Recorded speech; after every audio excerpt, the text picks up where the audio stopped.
Lancaster Square Routes project is really all about linking lots of the spaces across the city so that people feel happier moving through it, and it's a more interesting journey as they go through.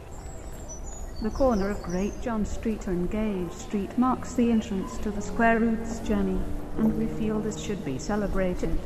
The building on the corner currently has a dilapidated canopy, creating a shady streetscape and an unwelcoming entrance.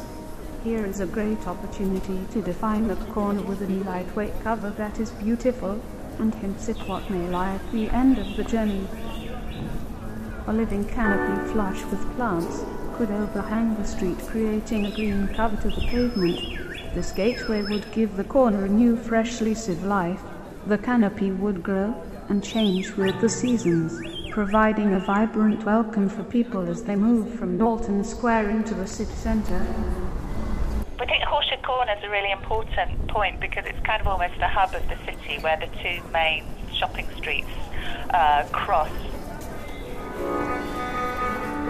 The canopy is filled with the sound of horses walking around above shoppers' heads.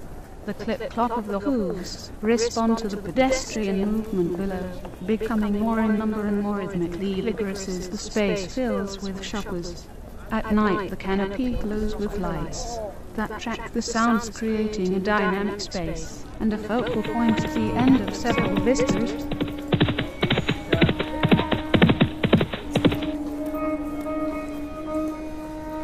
I think most people recognise that this is the hub of the city, and it's a space that's got many functions, and it's got to work in a lot of many different ways for diverse activities.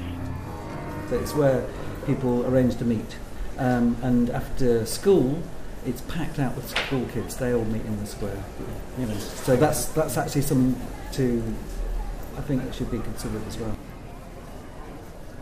I used to work here many years ago, and I seem to remember it working. I was told by one of the other stallholders that there were plans to remove it and develop that square into a sort of a square market point, which I thought was a good idea, considering there's a fountain there that doesn't do anything apart from attract people to sit on it. So we wanted, again, a very simple but high quality public realm that allows space for the market to spill out on market days, but also allows for special events with maybe like a platform where people can actually perform. But not forgetting, or for a lot of the time, it's actually going to be informal gatherings for kids after school, or people busy on with their shopping on a Saturday morning. We tend to understand public art as making objects to go in the space, and I don't think that's necessarily the right thing to do. You can do it, but maybe they can be temporary. And also it allows you to do things which are more challenging. If you want to put a piece of contemporary art in there, people will be okay with it, I think, if you say it's only going to be there for 6 months. If it's permanent, then they'll get very cross about it. Because obviously the kind of artwork that you can put in a gallery is quite different to the kind of artwork that you put in a public place. Because the audience have chosen to come into the gallery, they know what kind of thing they're expecting. If you're walking through a public place, then what you put there is you need to consider a wide range of people's understandings, tastes, reactions, etc.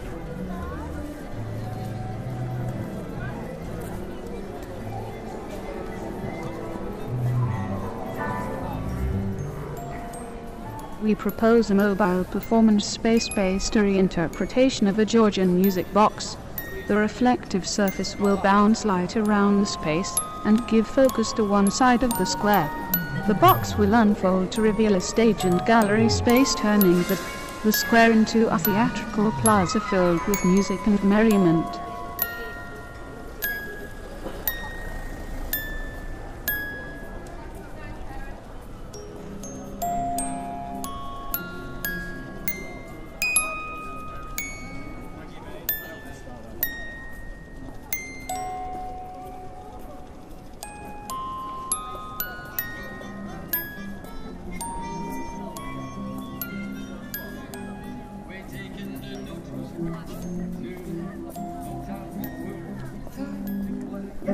The gallery is keen to be seen not just as a place which does artworks within the gallery space, but also is interested in how it can influence the visual environment outside, whether that be through artworks or just generally raising awareness of how design is happening.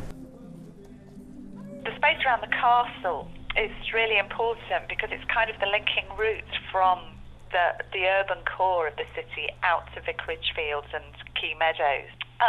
It's an attractive space at the moment, but it's kind of dominated by the trees, and there are concerns that these might be damaging the historical structures and overshadowing the open space. So I think we'd look at taking some of those trees out and making the most of some of the better specimens, and then we just wind a path in between those trees. The ground level, the grass would become much healthier with less shading on it, and we'd then get little points on the pathway where people could stop, and this would link in to the Whispering Trees project. At those stopping points, there'll be a little symbol or a bench that people would recognise, and then there'd be an interactive pod.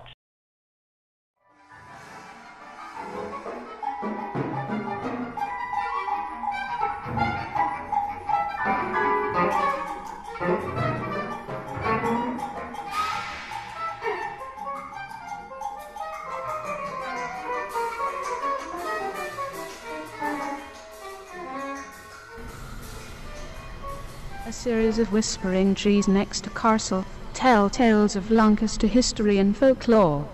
The points are marked by seating and offer visitors a place to rest and absorb splendor of the castle.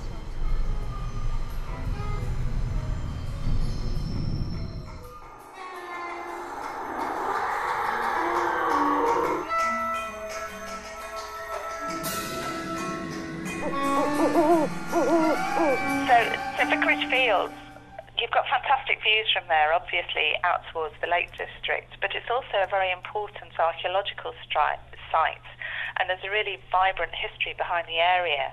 So what we want to do there is actually be very sensitive with the physical things we're doing, because we have to respect the archaeology that's just under the surface.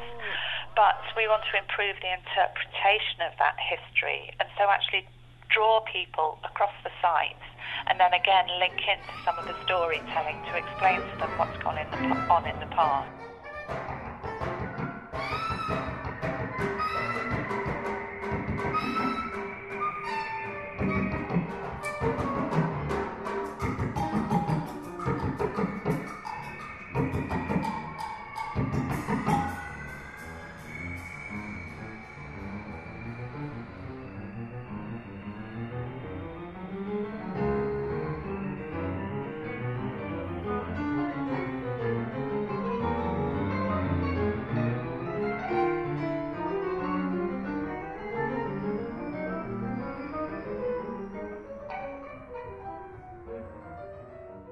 The city park down in Vicarage Fields and into the Meadows, we really wanted to build upon the sustainable future of the city and make it a much greener and more aware city.